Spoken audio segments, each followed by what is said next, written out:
Now, you guys will have this divided. You, majority of Chelsea fans, from what we gather, don't like him. Now, in Liverpool and Newcastle, he is seen, especially in Liverpool, he's seen as a god.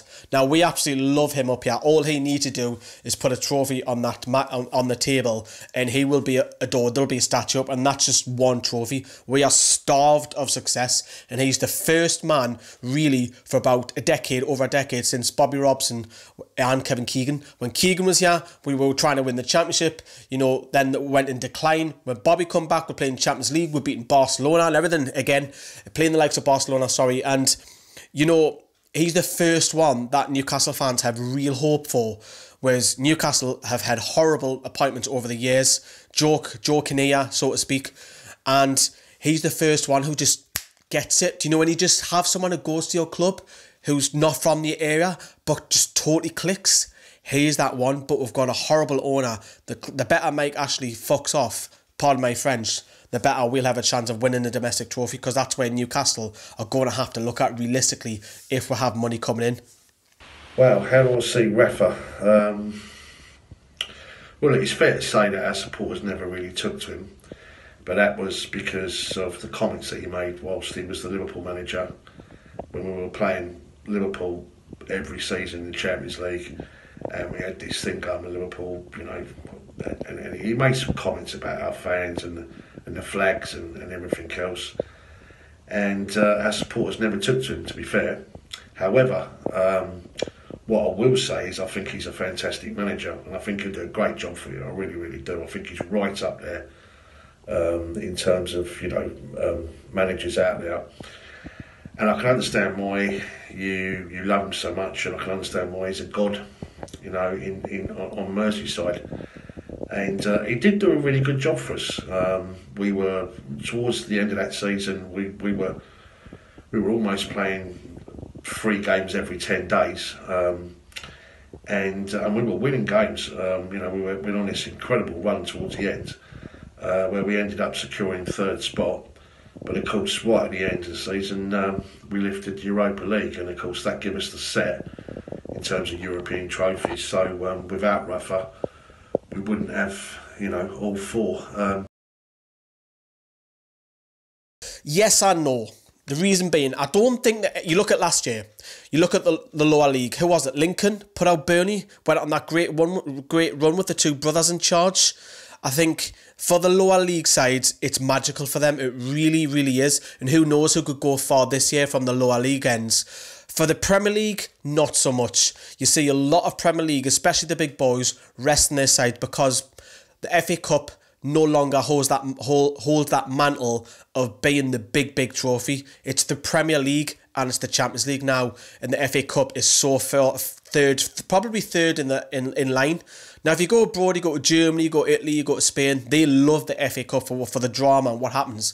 Whereas in England, it's seen a little bit different. The higher you go up, it loses its edge. The further you go down, the magic, of course, is still there. I still believe it's still there.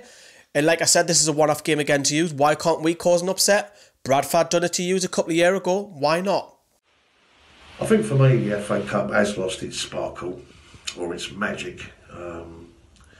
For a lot of reasons. Obviously I'm a bit older than you, so I remember the FA Cup finals in the 1970s and the 1980s. I remember yours in 74 against Liverpool.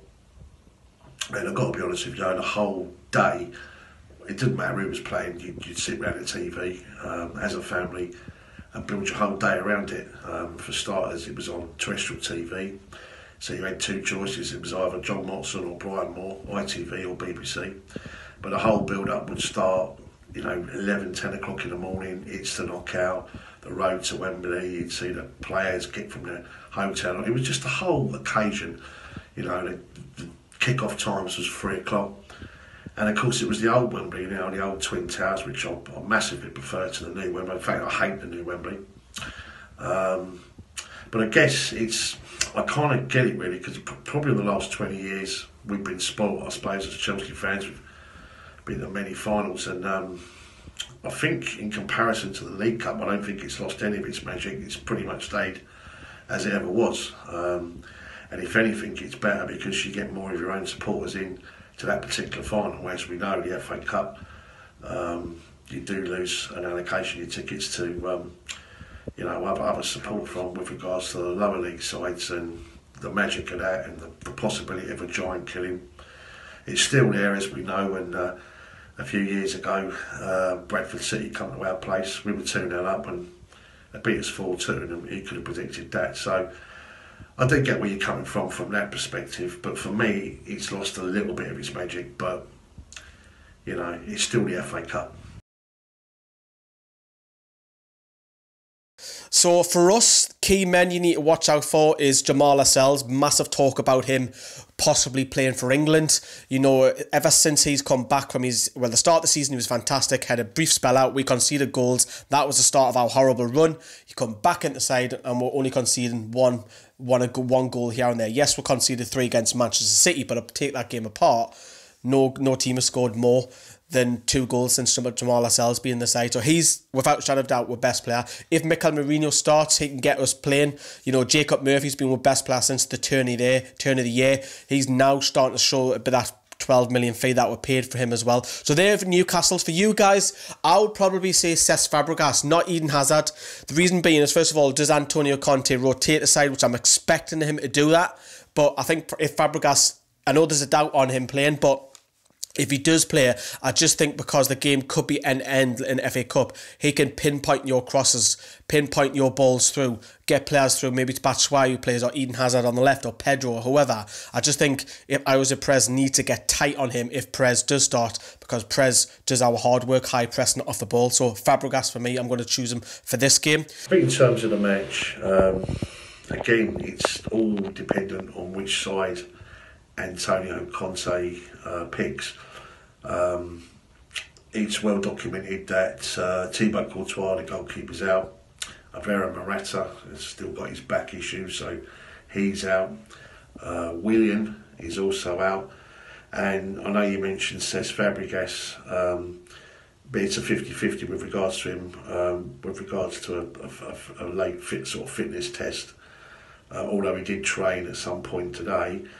And then of course it's the players which we normally like to rest in games like this, like N'Golo Kante, the lad at the back, Christensen, he's absolute class, he is. So it's, will we have a match? I mean, David Luiz will probably return in, perhaps Danny Drinkwater will get a game. I think Pedro will start, I think Hazard will have to start. As I say, we're a bit short, hence the reason why we need new recruits to beef up, the squad, so to speak. I think in terms of yourselves, you're absolutely right. I think you will be giving it absolutely everything. And I think the biggest compliment I can pay you guys is your biggest advantage will be your supporters. Because as supporters, you're 90 minutes, you sing for 90 minutes. You're right up there when it comes to away supporters, and we all know what sort of noise you guys can make. And at times, our place can be like a bloody graveyard shift. We're great away from home, our fans, but sometimes the bridge can be absolutely rocking, and on other occasions it can be absolutely shocking. Now, we've obviously picked up your man, Kennedy. I don't think he will play every game, to be honest with you. Some Chelsea fans have contacted us saying, oh, don't play him left back, please don't. I don't think that's the aim. Rafa Benitez in his press conference on Friday said that you're planning to use Kennedy on the left, possibly a left wing back, but to be honest with you, it's rare we'll play that, and maybe switch him to the right. But to play him left back, I can't say that. So there's one. We're trying to get a striker in. There is big talk, 2 bids of all the local and the national media saying that we're going for Nikolai Jorgensen, who has a great scoring record in the Eredivisie. It's a huge risk for Newcastle to go out and break their transfer record because Michael Owen holds that. But bringing in a Dutch striker, you don't know if you're going to get a Ruud van Nistelrooy or you're going to get a Vincent Janssen. That's the risk you're going to have to run. But it's promising that Mike actually has the money there. You just need to dip deep a little bit bigger and get some cash going. For you guys, you've been rumoured to some strange. I've seen Ashley Barnes. I've seen Peter Crouch. No disrespect, Chelsea fans. They can bugger off. You didn't need them. You do not need those type of players. And now it seems like Antonio Conte is going for this type of striker. I think Edin Dzeko, if you can get him, he'd be perfect for you to come off the bench, mix it around, rotate Morata. I know, because it doesn't look like Batshuayi is fancied, and I think Dzeko is probably the one I would go for. I know Giroud's been linked, but you'll not get him. Well, I've got to tell you, you've got a good player from us, albeit that you got him on loan, Kennedy. And you're absolutely right. He, to some degree, we've been playing him out of position, sort of, because he's a very quick lad and he's a very, very skillful lad. Obviously Brazilian, as you know, and they do a fantastic job for you. And I'm really, really pleased that he's gone to a big club like yourselves. He's going to be playing in front of big crowds, and I think this season it'd be really interesting to see how he develops and flourishes, because he's just not getting games. And when he does, we've been playing him almost as a defender, really.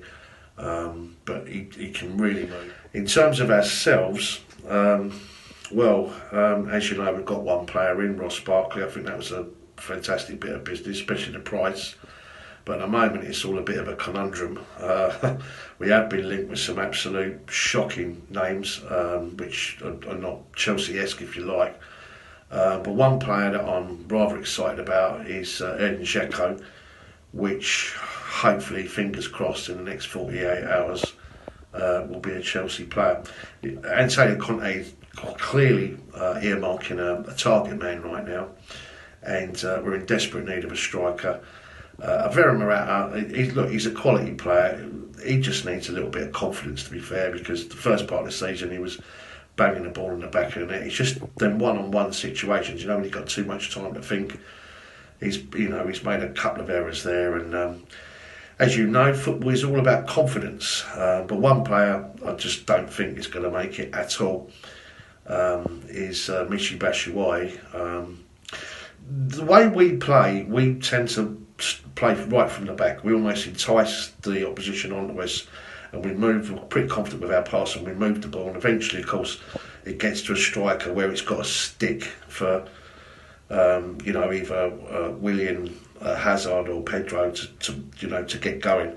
And what tends to happen is Michy Batshuayi is just bouncing off him, and Vera Morata hasn't got used to the physical strength of the Premier League, so he keeps going down. So we need a big target man, a strong guy, and a man that can finish. And Edin Dzeko would be absolutely perfect.